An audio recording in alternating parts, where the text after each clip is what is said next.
दोस्तों यूपी में जो हुआ बेहद शर्मनाक हुआ। ऐसा नहीं होना चाहिए था। अपने आप को ब्राह्मण कहने वालों और अपने आप को सबसे ऊंचे जात के लोग बताने वाले थोड़ा इस बात को समझो कि अगर सच में तुम इतना ही ज्ञानी होता, अगर सच में तुम इतना ही महान होता तो कम से कम जो हालत आज सनातन धर्म का है, कम से कम इतना खराब हालत तो नहीं हुआ होता। क्योंकि तुम लोगों का काम था धर्म को प्रचार करना, तुम लोग धर्म को प्रचार नहीं किया और अपने अनुकूल हर व्यवस्था बनाते गया। जो चीज़ शास्त्र में नहीं है वो चीज़ बताते गया और इससे क्या हुआ, समाज में जातीय व्यवस्था का आज विकराल रूप ले लिया है। समाज में छुआछूत हो गया, समाज में ऊंच नीच का बात आने लगा है और इन सभी चीज़ें का जो देन है ना वो तुम लोग हो। असल में जो शास्त्र के हिसाब से ब्राह्मण का मतलब होता है ज्ञानी, जिसके अंदर में शास्त्र का ज्ञान है, जिसके अंदर में वेद का ज्ञान है, उससे ब्राह्मण कहा गया है शास्त्र के हिसाब से।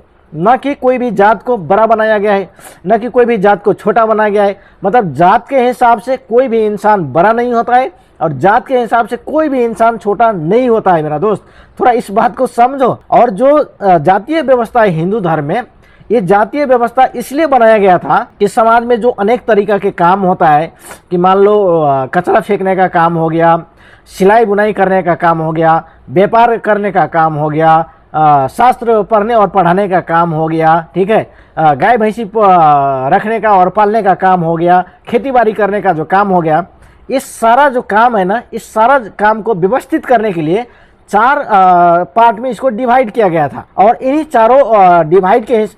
चारों पार्ट के हिसाब से समाज अभी तक चलते आ रहा है।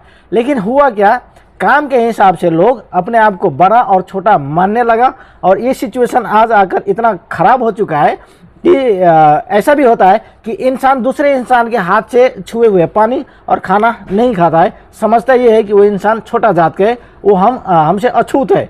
इतना खराब सिचुएशन हो चुका है और इसका देन यदि किसी का है तो वो है ब्राह्मण का। आज देखो जो हाल यूपी में हुआ, इसका सोच क्या है, इसका दिमागी संतुलन कैसा होगा कि उस इंसान को जो कथा कहने वाला लोग था, सबसे पहले उसको तो ये कहा कि तुम ब्राह्मण नहीं हो और इसलिए तुम कथा नहीं कह सकते हो, पहली बात। दूसरी बात, कहने के बाद में उसे जात पूछा गया, जात जब पता चल गया तो उसको अछूत किया गया, उसको नाक रगड़ कर उसको माफ़ी मंगाया गया, उसका बाल काट दिया गया, उसको सुना जा रहा है कि उसके ऊपर में जब मूत्र को छिड़काव किया गया, इसे उसको पवित्र करने का प्रयास किया गया। मतलब इतना अभद्रता एक समाज के भीतर में आज भी जीवित है, आप सोच भी नहीं सकते हो।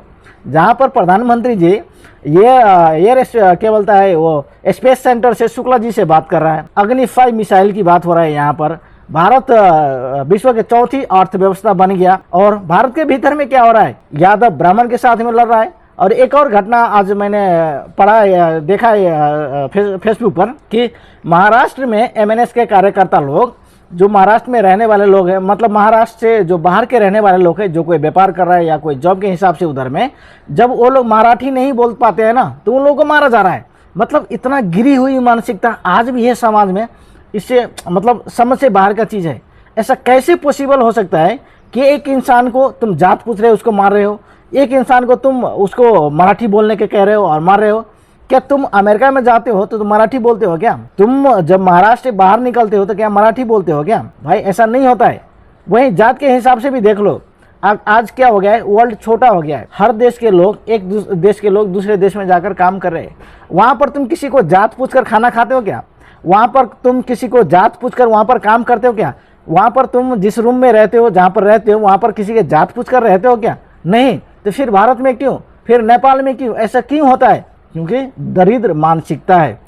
एक व्यक्ति का ऐसा मानसिकता है कि वो अपने आप को सबसे ऊंचा दिखाना चाहता है, अपने आप को सबसे बड़ा बताना चाहता है और इसीलिए ये सारा चीज हो रहा है। एक और चीज समझो, अगर सच में ब्राह्मण इतना ही महान होता, अगर सच में ब्राह्मण इतना ही बड़ा होता, अगर सच में ब्राह्मण इतना ही लड़ाकू होता तो आज जो हाल कश्मीर में है ना, कम से कम ये हाल तो कश्मीर को नहीं हुआ होता ना।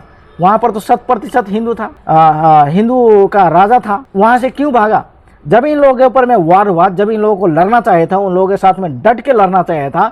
जब इन लोगों के ऊपर अत्याचार हो रहा था, इन लोगों को मारा जा रहा था, तो उस वक्त ये लोग छोड़कर भाग गया। आज ब्राह्मण ब्राह्मण कहकर दूसरे जाति लोगों को कह छोटा दिखाने पर डटी हुई है। और जो कुछ हमारे जो शंकराचार्य है, ये इसका भी जो कुछ इन्वॉल्वमेंट देखने को मिल रहा है और ऐसा लग रहा है कि ये भी आज वही व्यवस्था में जी रहा है जिस व्यवस्था का लोग कब से छोड़ चुका है भाई। आज कम से कम आज के समाज में छुआछूत और नीच उच्च जात के बात तो कम से कम नहीं मानेगा। कम से कम जो पढ़ा लिखा इंसान है ये तो नहीं मानता है। गांव लेवल में आज भी ये चल रहा है, लेकिन इसको खत्म करना जरूरी है। जातीय व्यवस्था कहीं से खराब नहीं है, इसको खराब बना दिया गया है। जो उच्च वर्ग के लोग थे वो अपना हिसाब से हर नीति नियम कानून बनाते गए। जो दूसरे वर्ग के लोग थे उसके ऊपर में अत्याचार अन्याय और अपना तरीका से शासन करते गए। इससे क्या हुआ, जो अपने आप को ऊंचा बताया वो ऊंचा बन गया, जो अपने आप को काम के हिसाब से छोटा बना वो छोटा बनते चला गया। आज सिचुएशन इतना खराब हो चुका है कि जाति के हिसाब से समाज में ट्रीट किया जा रहा है। इसे बंद करना होगा। अगर सच में एक सभ्य समाज को निर्माण करना चाहते हो तो इसे बाहर निकलो भाई। जब तक इसे बाहर नहीं निकलोगे सभ्य समाज का निर्माण नहीं हो सकता है।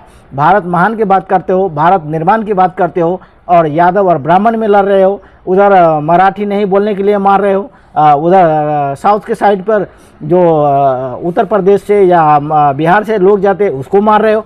ये कर क्या रहे हो भाई, थोड़ा सोचो, इस दिमाग पर जोर दो। जब इस दिमाग पर जोर दोगे ना तो थोड़ा समझ में आएगा और अक्ल खुलेगा और तब जाके आगे बढ़ता है। कोई भी समाज वैसे ही आगे नहीं बढ़ता है। जब समाज के हर एक लोग, समाज के हर पंक्ति के लोग जब आगे बढ़ता है तब जाके वो समाज आगे बढ़ता है। इस बात को थोड़ा समझना पड़ेगा और बाद में ऐसा गलती ना हो इस पर आप लोगों को ध्यान देना चाहिए और इस जो रूढ़िवादी परंपरा है इसे बाहर निकलना चाहिए।